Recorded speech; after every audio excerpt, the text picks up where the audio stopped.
பாம்பன் ரயில் பாலம் கட்டப்பட்டு 100 ஆண்டுகளை கடந்துவிட்ட நிலையில் அவை துருப்பிடித்து வலுவிழந்து விட்டதால் கடந்த 2020ஆம் ஆண்டு முதல் இங்கு புதிய பாலத்தை அமைக்கும் பணியை ரயில்வே அமைச்சகம் மேற்கொண்டு வருகிறது.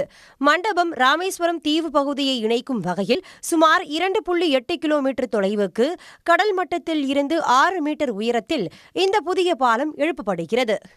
பெரும்பாலான பணிகள் முடிந்துவிட்ட நிலையில் சில தூண்களில் மட்டும் இணைப்பு கர்ட்டர்களும் அதன் மேல் தண்டவாளமும் அமைக்கப்பட வேண்டும்.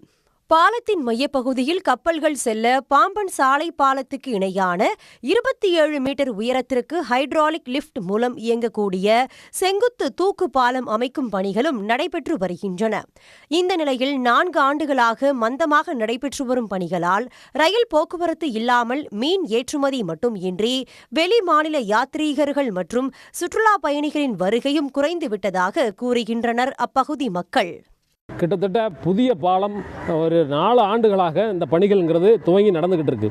இதற்கிடையில் கடந்த 2 வருடத்திற்கு முன்னால் பழைய பாலம் இனிமேல் பயன்பெறாது, அதில் ரயில்களை இயக்கினால் ஆபத்துன்னு சொல்லிட்டு ரயிலை நிறுத்திட்டாங்க.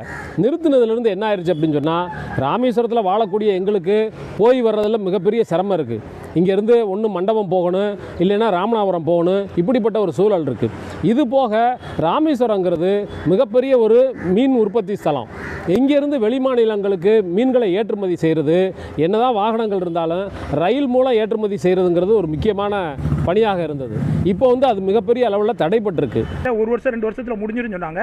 ஆனால் இப்போ ஒரு 4 வருஷத்தை தாண்டியுமே முடியாத ஒரு சூழல்லையே போய்கிட்டே இருக்குது. கேட்டால் இப்போ முடிஞ்சிடும் அப்போ முடிஞ்சிடும் பதில் தான் சொல்கிறாங்களே தவிர எந்த ஒரு பணிகளுமே வேலையுமே விரைவாக நடந்த மாதிரி தெரியலை. இப்போ எங்களுக்கு இதனால் என்ன பிரச்சனை அப்படின்னா, எங்களோட மொத்த வாழ்வாதாரம், அதாவது இங்கே இருக்கக்கூடிய மீனவர்கள், ராமேஸ்வரத்தில் இருக்கக்கூடிய யாத்திரை பணியாளர்கள் எல்லாருமே பார்த்தீங்கன்னா இந்த ரயில் போக்குவரத்தை நம்பித்தான் இருக்கும். ஏன்னு கேட்டிங்க அப்படின்னா, வெளிநாடுகள்லேருந்து வெளி மாநிலங்கள்லேருந்து வரக்கூடிய சுற்றுலா பயணிகள் எல்லாருமே அதிகபட்சமாக அந்த ரயில் போக்குவரத்தை நம்பித்தான் வர்றாங்க. அப்போ அது இல்லை அப்படின்ற போது பெருவாரியான சுற்றுலா பயணியோட வருகை குறைஞ்சிருது. ரெண்டாவது, இங்கே இருக்கக்கூடிய மீனவர்கள் ஏற்கனவே படுற அல்லல் துன்பம் எல்லாம் உங்களுக்கு தெரியும். அதை தாண்டி பார்த்தீங்கன்னா இப்போ மீனுக்கு உரிய விலை கிடைப்பதில்லை. அதேமாரி இப்போ எங்களுக்கு அனுப்புறதுக்கு இந்த ஒரே போக்குவரத்து பார்த்தீங்கன்னா ரயில் போக்குவரத்து தான். அதுவுமே இல்லாமல் நாங்கள் ரொம்ப சிரமப்படுறோம். அண்மையில் புதிய பாம்பன் பாலத்தில் சரக்கு ரயில் பெட்டிகளை இயக்கி சோதனை நடத்தப்பட்டது. தொடர்ந்து என்ஜின் பெட்டிகளுடன் சோதனை ஓட்டம் நடத்தப்பட்டு இந்த ஆண்டே பயன்பாட்டிற்கு கொண்டுவரப்படும் என ரயில்வே அதிகாரிகள் கூறி வருகின்றனர். சன் நியூஸ் செய்திகளுக்காக ராமேஸ்வரம் செய்தியாளர் நா. கார்த்திக். உடனுக்குடன் செய்திகளை தெரிந்து கொள்ள சன் நியூஸ் பெல் ஐகானை கிளிக் பண்ணுங்க.